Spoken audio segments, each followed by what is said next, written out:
Hi, everyone. I'm Lianna Adams, and welcome back to the Wirex Podcast, where innovation meets the everyday. In this episode, we're diving into a bold new frontier, decentralized cities. I'm joined by Ravi Chamria, co-founder and CEO of Zeeve, to explore how Web3 could completely transform how cities are built, governed, and experienced. Welcome, Ravi. Yeah, thanks, Diana. And first of all, I would like to thank for this opportunity. I think I'm very excited to talk about smart cities or decentralized cities.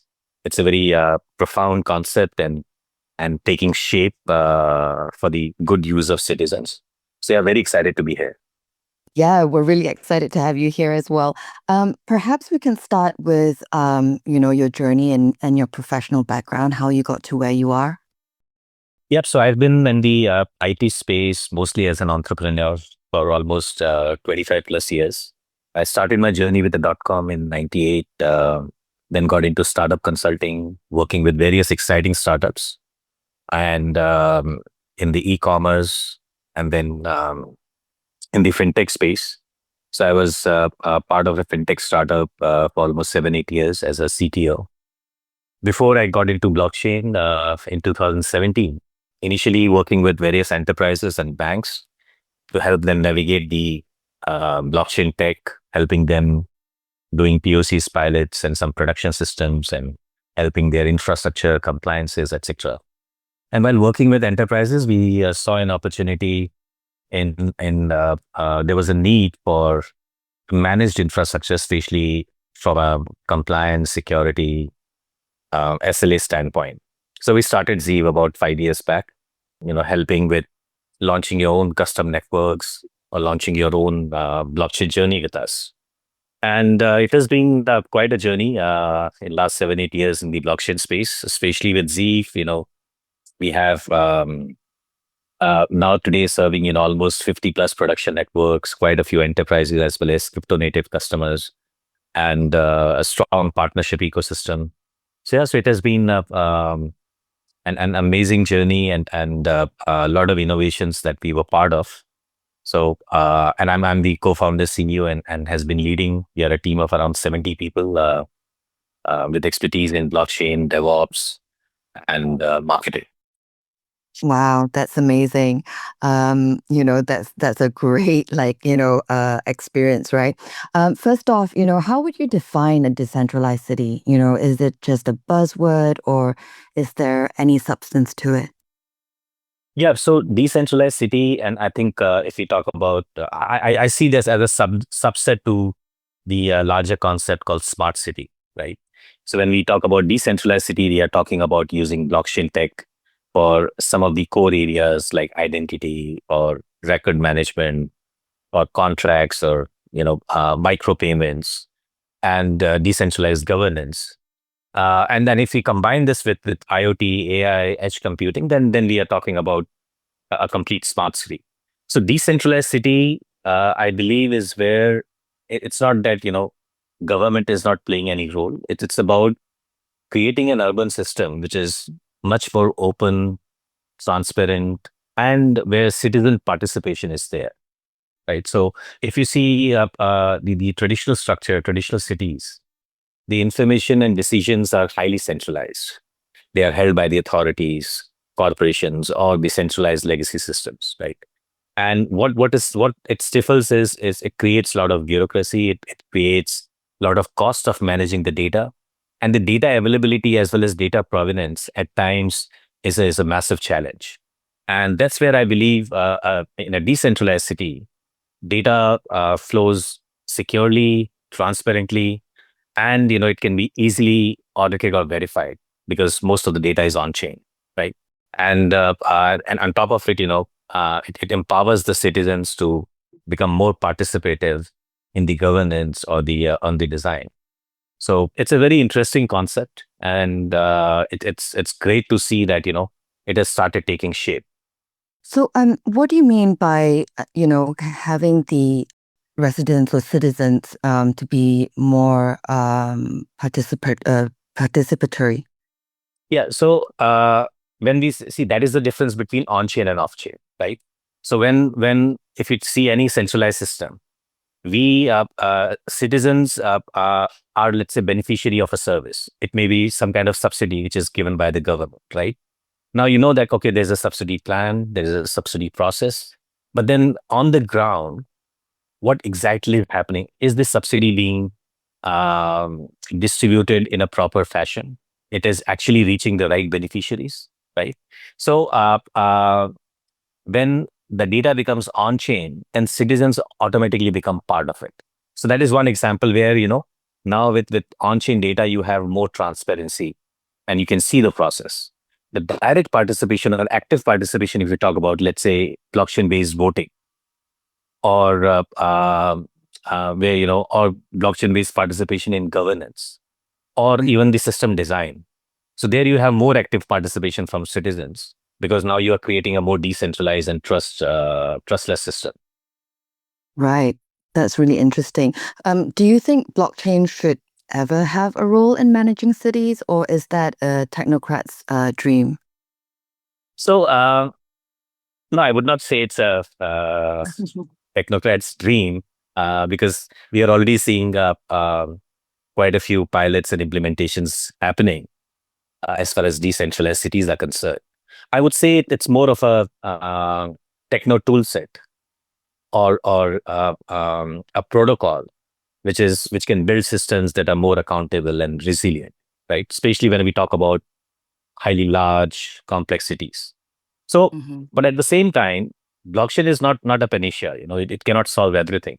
But if we are designing a system where you require more transparency, more security, auditability, that together brings massive accountability, then I think I believe blockchain is the most righteous backbone or infrastructure, right? So if you see a lot of urban services today, and we as citizens have been on the other side of it also, right? So there are land records, like in digital record management itself is a very big area, whether it be land records, whether it be permits or licenses, if you are starting a company, subsidies, or Mhm. billing for various utility services. They all there's a massive opacity, there's a bureaucratic delay, there's a lot of fraud and scams that happen, right? So so these kind of problems exist because of the existing legacy system.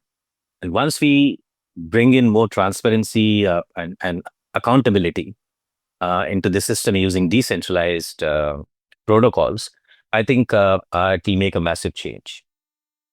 No, that sounds amazing. And, are there any cities or pilot projects already experimenting with the blockchain infrastructure? And do you know what's working?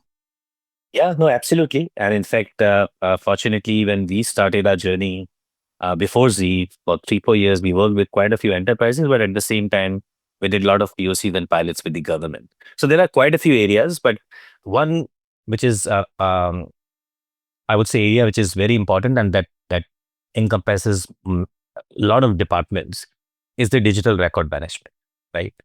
And we have seen a lot of digital record management platforms have been tried out in various countries, whether it be land records. And today, when we talk about tokenization of assets, then we are not just talking about land records, but we are also talking about how to tokenize and facilitate trading of the assets, or the backbone, how to build a backbone, which is much easier to manage. So the entire asset management piece. But coming back to digital record management, so one is like land records, second, education records, or any kind of judiciary records or legal records, right? If you see, there's a common theme. The challenges are there's a challenge of data provenance, data, how the data is being stored, and then how the data is being accessed with proper access controls, right? And if you see, most of the challenges, like most of the judiciary cases that we see today, pertain to some or the other mishap in the record management, right? So in the land records, a lot of pending lawsuits and cases are there because there's not a proper trail of how the ownership moved from one person to another for a specific property, right? And Right. similarly, if you see legal records, they are massive, accumulated over decades, and now it becomes very difficult to share the data across different systems. So we have seen, like in US, there's a system where how to share data among the different departments, which are city-wise, right? But now, since we are talking within the city, still it makes very, very useful if the data sharing can be easily enabled with proper access control. Today, access control systems are weak, being centralized and prone to errors as well as misuse. That's why the data accessibility is not very easy at today, right? So that is what it brings around. And the second, I think, the digital identities is a massive where a lot of governments are working on it. And then various citizen services like complaints, etc. So some of the examples which I've seen, Dubai blockchain has been very popular. Vision, they have already launched a Dubai blockchain, and especially for the government documentation, and then they are bringing a lot more use cases into this. But yes, I would still say that the initial experimentations are still not at scale, but it's a massive good start. Second, is Zug Valley. We all know out of Switzerland, called the Crypto Valley. They are using blockchain for digital IDs and e-voting. Wow, And that Seoul, no, sorry, go uh, for it. I'm sorry. and Seoul has implemented a citizen complaint system. In India, we have seen many states. They are working on land records and then crop records. One of the use case that I had the chance to work with couple of state government was on the insurance, crop insurance, the weather-based crop insurance, which is completely data-based.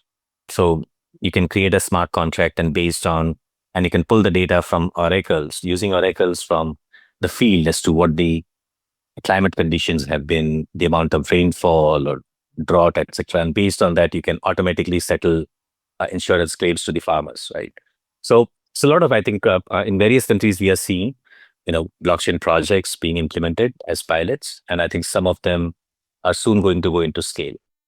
Right, and just to echo what you were saying, to add on to that, how would the smart contracts work? In the context of city governance, because you were talking briefly about I think licenses and how does that really work? Are we talking about automation? Yeah, so smart contract definitely bring in automation, and then combining smart contract with the ledger, we take that automation plus transparency of data and historical audit trail, right? So that is the essentially, and then with consensus coming into picture, now we have a governance system also, right? So that is the full scope of when we apply a blockchain based ledger system. Specifically for smart contracts, one example I just gave about weather based crop insurance. So how you can automate. So the challenge is that weather-based crop insurance is completely data-based, but still the time for settlement of the claims can be 2 to 4 weeks or 6 weeks. Now, for farmers, that 2 to 4 weeks or 6 weeks becomes very critical, because if they are not able to, their crop has been destroyed, or the quantity of crop that they wanted to harvest has reduced, right? Now, and they want to have a claim so that they can start the next season, right? So that is how agriculture works. There are two major seasons, the Kharif and the Rabi season, and you need to move from one season to another. And if you're not able to buy seeds and other things that are necessary to for the next harvest, next season, then you lose the another season as well. So the time to get the settlement becomes very, very important. The smart contract can enable that kind of automation based on data, weather data, and the you can describe all the codes. For example, if the rainfall is less than 5 mm for a consecutive 15 days, or let's say there's a humid conditions or any other condition depending on region to region.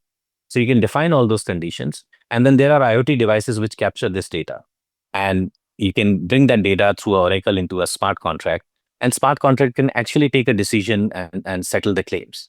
And we have already seen this in auto insurance for lower claims. So for claims which are lower with small damage, so you can app based, you can click photographs, and then photographs go into an AI based recognition system. It captures the extent of damage, and that extent of damage is then passed on to smart contract, which has got all the criteria as to based on damage what kind of claim should be given, and the claim can be given, right? We have seen this in your flight insurance. where based on data from the central system as to flight was delayed or not, the claim can be automatically issued. So automation, of course, is pretty big. And then we can have voting system where citizens can vote on local issues using secure tamper-proof systems. They can simply use their mobile app to vote with proper zero knowledge proofs to preserve privacy and decentralized identity. So that identity is also not disclosed, but at the same time, you are ensured that the right set of people are voting and without any misuse.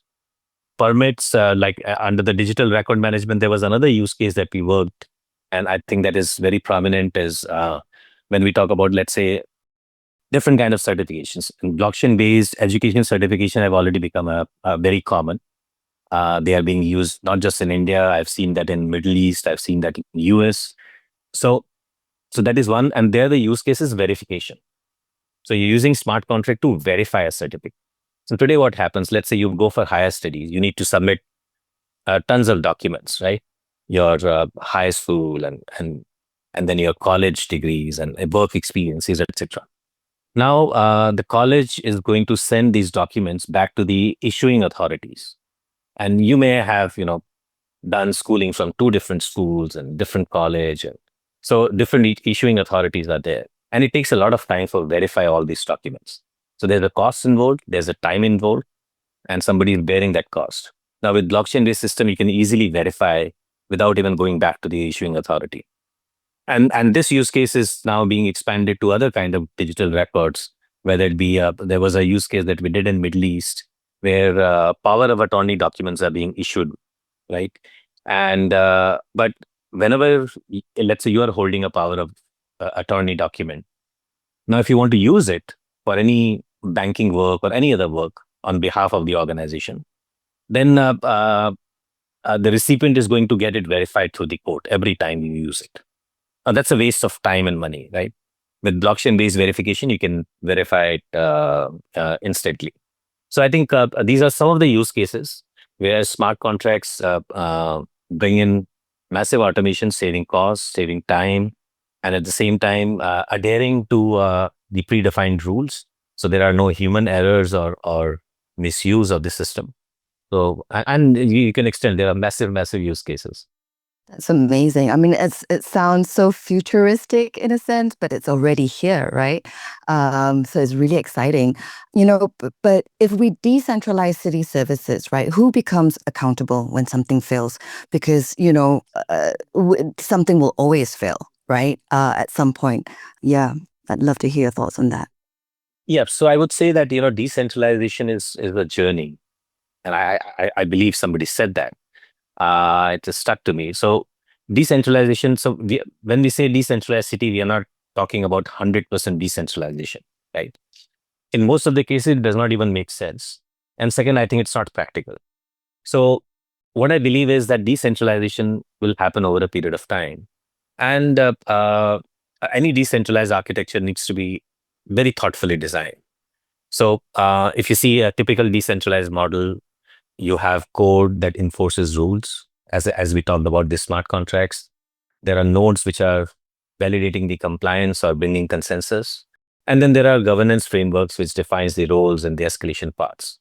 But ultimately, we need to have human participation. So the way I see it is, there would be more hybrid models where, code is still handling the predictive workflows through smart contracts and decentralized ledgers. But then citizens can provide feedback. They can be participating in the consensus, depending on the use cases. And then there can be institutions who handle exceptions or legal redress and coordination. In a classic DeFi world, you can see an example. So if you, let's say, talk about Aave protocol, right? So it's a lending protocol, and there are liquidity providers who are providing liquidity into a pool. And then there are borrowers who are borrowing assets against some other token. So if you want to deposit Ether and which is, let's say, priced at $2,500 today, and you take USDT against that, right? Now, suddenly the price of Ether goes down. So your collateralization, your collateral, which is there in the Aave contracts, the value of that contract goes down, right? And you are under collateralized. So in that case, now one option is that as a borrower, you can deposit more ether to become over collateralized again. Or there are third parties who can liquidate your position and settle it. So at the end of the day, Aave does not, or the liquidity provider does not suffer because of that. So these kind of third party actors who are incentivized needs to be there to enforce proper governance. And so that is what I took a use case where you can see that in action. But in addition to that, still you need to have governance for continuous code updates, security audits, the traditional pieces that needs to be done for any tech system. And at the same time, there are legal redress should be there. When we talked about digital records and land records, one of the question in real estate tokenization was that what if I lose the token, which proves my ownership of it, right? So there needs to be a redress mechanism to do that, right? So so that is what accountability will be there. It's not like a automotive car which is running on auto. It's not a robot. That is not how a decentralized city would be designed. They are being designed where blockchain plays a massive role, but still there are governance mechanisms and redress mechanisms to ensure that everything works. Yeah, and I suppose, it does mitigate any form of corruption, right? So, I wanted to ask, like, what's more dangerous, a city run by corrupt humans or by poorly coded smart contracts?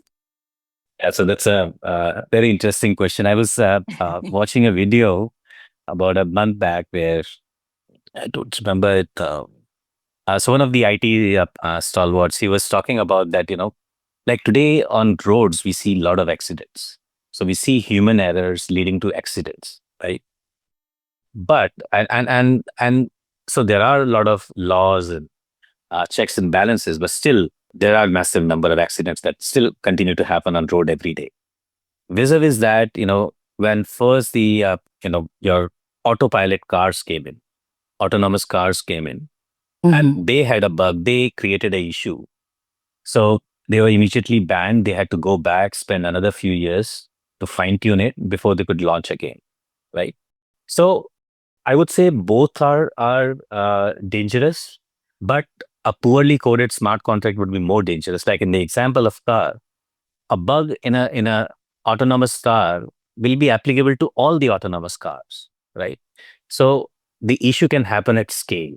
Vis-a-vis a human error, which is only have a small impact or a limited impact. I would not say small. It's a big impact, but it's a limited impact.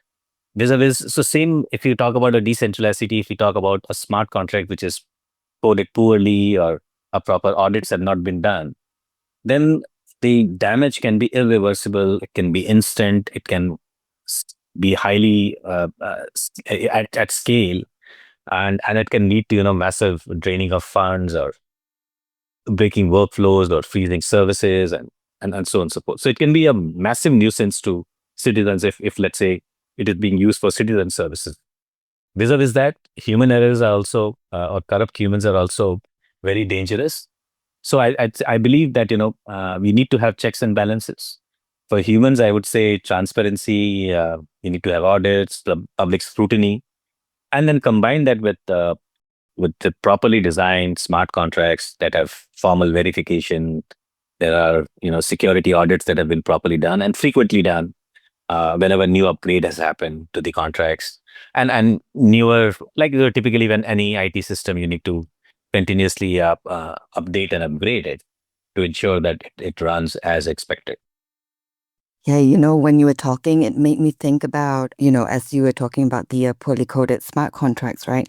It made me think about, like, what if it's the our like degrees, and our accreditation, right? Like if that gets, wiped out by a poorly coded smart contract, um, there'll be a whole generation of people. Well, absolutely, exactly. That is what I meant by at scale. It can Yeah. impact massive. There can be massive impact. So that's why checks and balances is very, very important. So today, like in the case of voting, people say this, and not just blockchain based voting. I'm talking about digital voting or e-voting. So if the in a normal traditional manual based voting, even if there is a corruption, that has to be limited, because nobody can take hold of all the votes across the country, right? It requires massive workforce to do that. But if you talk about e-voting, and with just switch of one button, or with just meddling something, I can. So digital voting I consider even more dangerous than manual voting. I think blockchain based voting, because it has got on chain data, everything is transparent. People can see as the votes turn in. They can see without any chances of somebody meddling with the data, or Hmm. tampering with the data. So I think blockchain based voting is definitely going to make e-voting as a reality. Wow. Otherwise, as you mentioned, in e-voting, you can simply change everything just with one few clicks, sitting in a room. Exactly. Whereas like in if it's human corruption, it can be isolated, right? And I think that can be isolated fairly quickly as well. Whereas, if it's a smart contract, it's autonomous, and it's the whole ecosystem, right? So yeah, I completely agree that there needs to be checks and balances and so much security as well, to make sure that it's foolproof and fail safe. If you had to design one part of a city to run entirely on blockchain, which would you choose and why? So I think so different use cases that we discussed today. I think Mhm. I would say identity and access infrastructure. I already see a lot of initiatives that have happened, and I think it is quite fundamental to the other implementations. So having a digital self-sovereign identity system that will allow citizens to securely prove that who they are. Now, once that is done, it can be used for healthcare, managing health records, managing legal records, managing ownership records, and then all inheritance also. That becomes very important, and a lot of judiciary cases again are related to inheritance. So I think with self-sovereign identity, I think you can prove who they are with Mhm.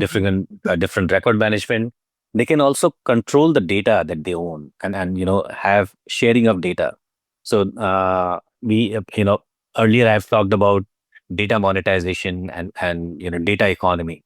So this opens up, because today our data, once we do not control that data, and that's why the data can be easily misused, despite the fact that there are a lot of stringent privacy laws. But we know that the data is being misused time and again. So here I can secure my data. I can share the data with its proper consent. I can revoke the consent, and at the same time I can monetize data. Right? So if I'm giving my health records to someone, I should be able to monetize it if that data is being used for a commercial purpose. Right. So identity, and then at the same time, with identity system, you can easily access any kind of public or private services without doing KYC every time. I think this is the problem which every one of us have faced. When you go to a bank, you open a your savings or checking account. When you go to a bank, open an investment account, or if you want to take some other services from the bank, you need to do KYC again and again. So a lot of redundancy is there when we talk about KYC, and at the same time they are stored on centralized systems. So data breaches and data hacks, etc., happen. Still they happen. Both in developed as well as developing economies. So I think having seamless access without these KYC and other issues, I think becomes very, very important. So I think identity would be one, I believe should be the starting point. And once that is done, then, other parts of the city can be designed to run on blockchain. Yeah, because then, with the identity, then it can lead to, house titles, for example, right? Like how it can link to all the different things. Yeah, that's amazing. Um, Final thought, is the decentralized city concept more about technology or philosophy, you think? I think I think it's a philosophy, because when we talk about decentralization, we are talking about a system which has got a lot of challenges, and how we can use tech to weed out those challenges. Out how and so it's a philosophy of governance. It's a philosophy of participation, and I think these two words are are so commonly used in when we talk about public systems. But I think decentralization can actually make it happen. And adding, tech-based, like, blockchain technology, which helps you to decentralize by encoding rules into a contract and a completely trustworthy and transparent ledger, I think can make it happen. So I would say it's a philosophy which has been where blockchain technology is the enabler, the way I would put it, right? So it's a new value system which basically brings in more transparency over opacity, and we know that kind of issues that we see due to that. It promotes or promotes inclusion over hierarchy, which is the current centralized system, which is more hierarchical and leads to issues like proper subsidy or whatever is happening at the ground level they don't even know. And there's a programmable trust which blockchain brings over discretionary control. And discretionary control is something that everyone suffers. Every citizen has suffered in their life at one time or the other, where based on discretions, it may be power, it may be money, it may be any other reason. You know, different decisions have been taken. So I think it's a very philosophical concept, a very beautiful concept, and can beat out a lot of challenges that we today see. Yeah, I totally agree with you. I think it is a philosophy. And I'd like to also think that it's principles over personalities, right? Right. Sure. Absolutely. Ravi, thank you so much for joining me today. It was fascinating to hear your take on how blockchain can shape the cities of tomorrow. Well, absolutely. I think it was, once again, I would like to thank to be part of this. It was a very exciting topic. And fortunately, we have had some brushed up with government systems and how blockchain can be instrumental in solving some of the age-old issues in governance. So, very excited to be part of this, and thanks again. Yeah, the future is exciting. And to our listeners, thank you for being here with us. Don't forget to follow, share, and stay connected. We've got more future forward conversations coming your way. I'm Lianna Adams, and I'll catch you in the next episode.